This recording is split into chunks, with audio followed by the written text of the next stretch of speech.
বিদেশিরা কিভাবে রুটি খায় দেখুন। তারা ফুটন্ত গরম পানিতে রুটি দিয়ে এমন একটি জিনিস তৈরি করে যা দেখলে আপনি অবাক হয়ে যাবেন। তবে এখানে রুটি বানিয়ে ডিরেক্ট গরম পানিতে দিতে হবে, আর এই অবস্থাতে কয়েক মিনিট রেখে দিতে হবে।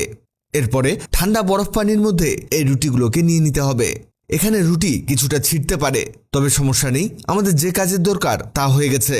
এবার এই রুটিগুলোকে মুড়িয়ে নিয়ে কাটতে হবে। এখানে সবচেয়ে ভালো হয় চপিং বোর্ডের উপরে রেখে কাটলে। এখানে আপনি যত ছোট ছোট পিস করতে পারেন ততই ভালো। এগুলো কাটা হয়ে গেলে একটি প্যান নিন, এর মধ্যে দিয়ে দিন তেল। তেল গরম হয়ে আসলে দিয়ে দিব 1 কাপ গাজর কুচি, হাফ কাপ পেঁয়াজ কুচি, 3 থেকে 4টি কাঁচামরিচ স্লাইস। এবার সবগুলো উপাদানকে ভেজে নিতে হবে। এখানে আপনাকে যে খুব বেশি ভাজতে হবে এমনটা না, 2 থেকে 3 মিনিট ভেজে নিলেই হবে। এভাবে আমাদের আরেকটি কাজ করতে হবে। সেই কাজ করার আগে আমাদের এই গাজর ভাজিটিকে এক সাইড করতে হবে। এই দেখুন, এক পাশে এভাবে ফাঁকা করে নেবেন। এরপর এতে দিতে হবে ডিম। আমরা 2টো ডিম এতে দিয়ে দিব। এভাবে এগুলোকে ভাজতে হবে। তবে আপাতত গাজরের সঙ্গে এগুলোকে মিক্স করা যাবে না, আগে ডিম ভেজে নিতে হবে। ডিমগুলো যখন এমন হয়ে আসবে ঠিক সেই মুহূর্তে গাজরের সাথে মিশিয়ে নেবেন। এই দেখুন, এমন হবে। এবার এর মধ্যে দিতে হবে লবণ। এখানে আমরা হাফ চামচের একটু বেশি লবণ এতে দিয়ে দিব। আরও দিতে হবে গরম মশলা 1 চামচ পরিমাণ। লাস্ট দিতে হবে টমেটো সস। হালকা কিছুটা টমেটো সস এর চারদিকে ছড়িয়ে দিয়ে রান্না করে নিতে হবে ভালো করে। এখানে আপনি সবগুলো উপাদান ভালোভাবে মাখিয়ে নেবেন, আর এটাকে এভাবে 3 মিনিট রান্না করতে হবে। 3 মিনিট পরে এর মধ্যে দিয়ে দিতে হবে সেই কেটে রাখা রুটিগুলোকে। এটা আমাদের মাখিয়ে নিতে হবে ভালো করে। কি অবাক হচ্ছেন? ভাবছেন কি হচ্ছে?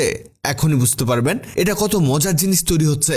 এই পর্যায়ে এতে দিতে হবে 1 চামচের মতো শুকনো মরিচ গুঁড়ো।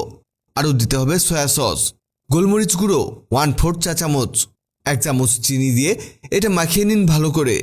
এই দেখুন, এটা দেখেই কেমন জিভে জল চলে আসছে। এটা এভাবে রান্না করতে হবে 3 থেকে 4 মিনিট। এটা হতে হতে আপনাদের জানিয়ে দিই, আগের ভিডিওতে কমেন্ট করেছেন পঞ্চগড় থেকে মোহাম্মদ নূর আলম, সিঙ্গাপুর থেকে মিঠুন মজুমদার, ভারত থেকে আনিকা ইসলাম আনিকা, ঢাকা মিরপুর থেকে আবুল কালাম শিকদার, চট্টগ্রাম থেকে জান্নাতুল ফেরদৌস। আপনারা যারা কমেন্ট করেছেন আপনাদের ধন্যবাদ। এই দেখুন, আমাদের রান্না প্রায় কমপ্লিট। এবার একটি প্লেটে নামিয়ে নিব। কেউ বিশ্বাসই করতে পারবে না এটা রুটি দিয়ে তৈরি। এর টেস্ট অসাধারণ। দেখেই কেমন জিভে জল চলে এসেছে। তাহলে বুঝেই গেছেন এর টেস্ট কত মজার হতে পারে। এটা যে একবার খেয়েছে সে বারবার খেতে চাবে। এটার নাম পাস্তা না নুডলস। এর টেস্ট পাস্তা নুডলসের চেয়ে অনেক বেশি মজার। গেস্ট আসলে এই রেসিপিটি খাইয়ে তাদের অবাক করে দিতে পারেন।